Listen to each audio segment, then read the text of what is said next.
Hello hello everyone. आज का हमारा टॉपिक है एंटीजन एंटीबॉडी। सबसे पहले बताने जा रहे हैं एंटीजन के बारे में।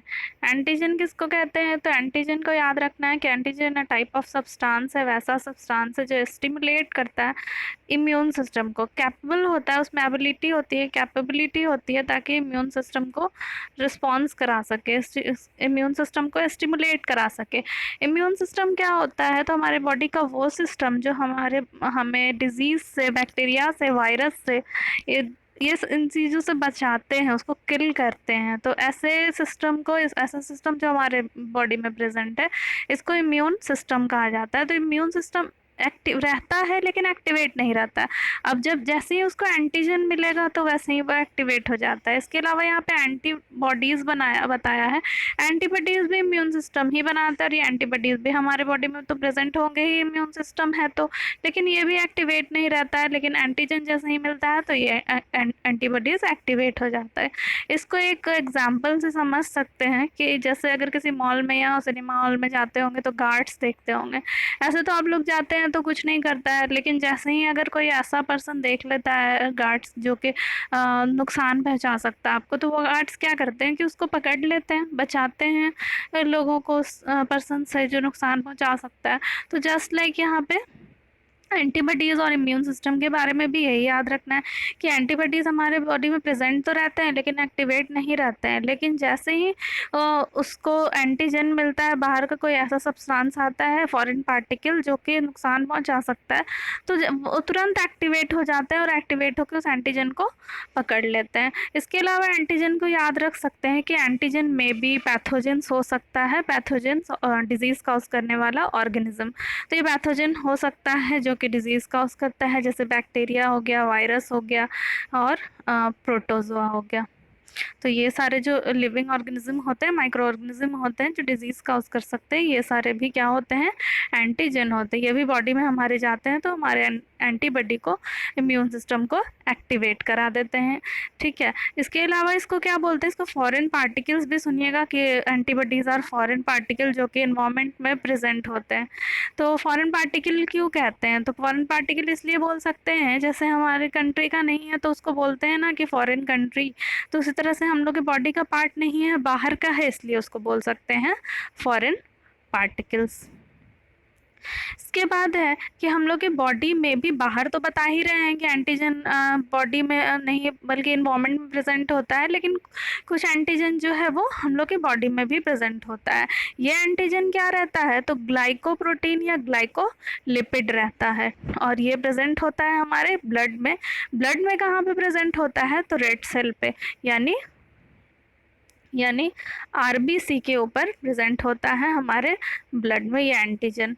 इसलिए इसको क्या कह सकते हैं? तो इसलिए हम इसको ब्लड ग्रुप एंटीजन कहा जाता है, जो कि ब्लड में आरबीसी पे प्रेजेंट होते हैं। ब्लड ग्रुप एंटीजन इसलिए बोलते हैं कि पहले आप पढ़ चुके हैं दूसरे वीडियो में कि यही एंटीजन जो ब्लड में प्रेजेंट होता है, आरबीसी पे प्रेजेंट होता है, वो हमारे ब्लड ग्रुप को क्लासीफाई करता है, डिटरमाइन कराता है कि कौन सा ब्लड ग्रुप है। और ये एंटीजन दो तरह का होता है, एक एंटीजन होता है ए और एक एंटीजन होता है बी, जो कि आरबीसी के सरफेस पे ब्लड में प्रेजेंट होता है। और एंटीजन को शॉर्ट में हम क्या कह सकते हैं? लिख सकते हैं एजी। ये याद रखना है। इसके बाद ये जैसा कि बोले कि हम लोग के ब्लड में, हम लोग के बॉडी में भी एंटीजन्स प्रेजेंट होते हैं। तो ये पहले भी बता चुके हैं कि आरबीसी के सरफेस पे होते हैं। एंटीजन ए अगर रहता है तो उससे ब्लड ग्रुप डिटरमाइन होता है, blood group A. Antigen B रहता है तो बी, एंटीजन ए बी रहता है तो ए बी। मतलब दोनों एंटीजन अगर एक ही आरबीसी पे प्रेजेंट है तो उसका ब्लड ग्रुप ए बी होगा। कोई भी एंटीजन नहीं होता है तो ब्लड ग्रुप ओ होता है। इस चीज़ को हम पिछले वीडियो में बढ़ा चुके हैं, अगर नहीं देखे हैं तो उसको देख लीजिए, ये वाला टेबल वहाँ से ज़्यादा क्लियर हो जाएगा। इसके बाद आ जाते हैं एंटीबॉडीज़ पे कि एंटीबॉडीज़ क्या है। तो एंटीबॉडीज़ क्या है? तो एंटीबॉडीज़ वैसा पार्टिकल है, यूजुअली प्रोटीन होता है ये। एंटीबॉडीज़ जो होते हैं वो क्या है? ये प्रोटीन्स हैं हमारे बॉडी में, जो हम लोगों को बचाते हैं डिजीज़ से, बैक्टीरिया से, वायरस से, और वैसे सारे पैथोजन से, वैसे सारी चीज़ों से जिससे हमको डिजीज़ हो सकता है। ठीक है। तो यानी कि एंटीजन से, बाहर से जो एंटीजन इंटर करते हैं, जो एंटीजन नुकसान पहुंचा सकते हैं, उससे हम लोगों को बचाता है एंटीबॉडीज जो हम लोग के बॉडी में प्रेजेंट होता है, और ये प्रोड्यूस होता है हमारे इम्यून सिस्टम से। अभी बताए थे कि इम्यून सिस्टम जो है हम लोगों को प्रोटेक्शन प्रोवाइड करता है, डिजीज़, बैक्टीरिया, वायरस, ये सबसे बचाता है। तो बचाने के लिए क्या करता है इम्यून सिस्टम? तो इम्यून सिस्टम एंटीबॉडीज़ बनाता है, जो एंटीबॉडीज़ फाइट करता है किससे? एंटीजन से, और फाइट करके उसको मार देता है ताकि हम लोग का बॉडी सेफ रहता है, प्रोटेक्टेड रहता है।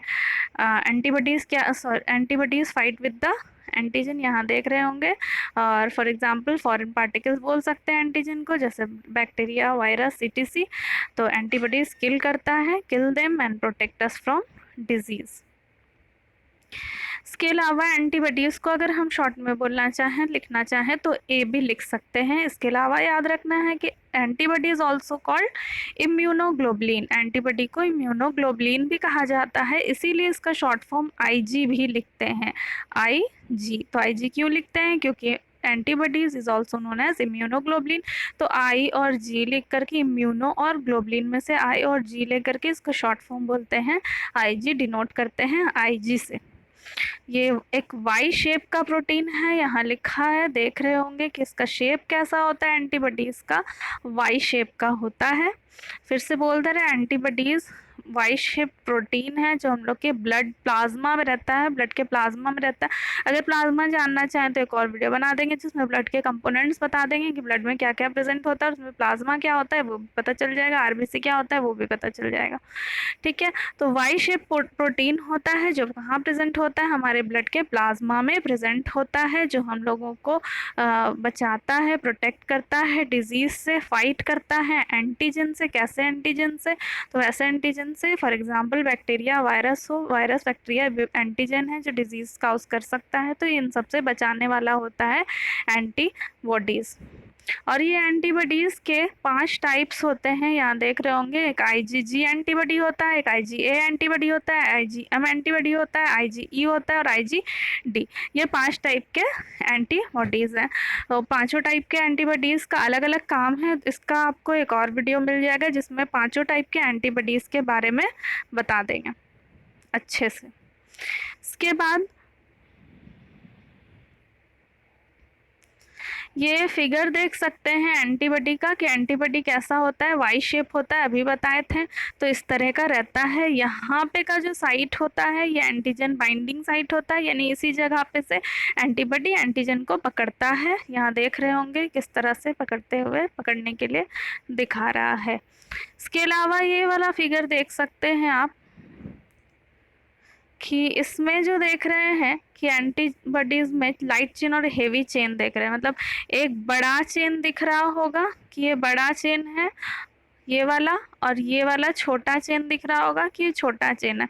तो छोटे चेन को लाइट चेन या शॉर्ट चेन बोल सकते हैं, और लॉन्ग जो चेन है उसको हेवी चेन या फिर लॉन्ग चेन बोल सकते हैं।